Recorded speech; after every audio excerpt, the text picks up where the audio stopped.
Vítejte u tohle videa. V tomhle videu jsem tady já, Jessie, je mi 9 let a zaměřuji se, jakože jsem spíš na terénní jízdu a někdy i na parkour a jsem takováhle strakatá. A měla jsem hříbátko, akorát to mi odebrali. Ne. No. Měla jsem malý hříbátko, ale už trošku odrostlý, už mu byl rok.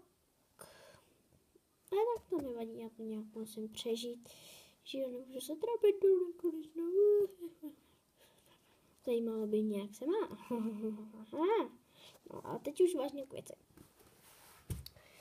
Takže uděláme si návod na takovouhle jednoduchou, velmi jednoduchou úzdu z gumičky. Takhle to vypadá. Jo, normální otěže. Ona nevím, jak se říká, nánosník. A hrdelník, nebo podhrdelník. A tohle jsou takhle jako, nejsou to líčnice. No, už to padá. No, nevadí. Nejsou to líčnice, ale tak to je fuk. Takže uděláme takto gumičku. Děláme takto podkrčník. Podkrčník. Takovou osmičku. Takhle.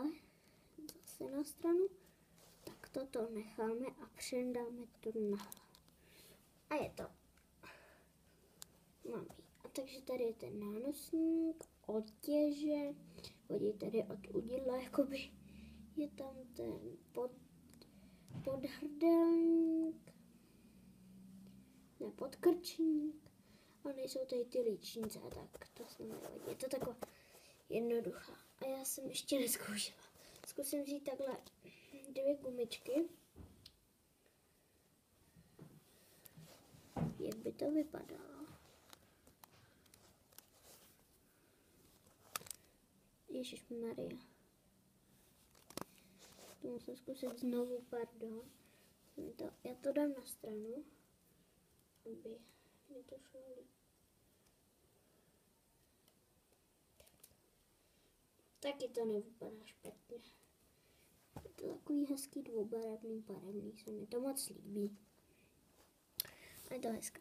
A můžu vám ukázat i návod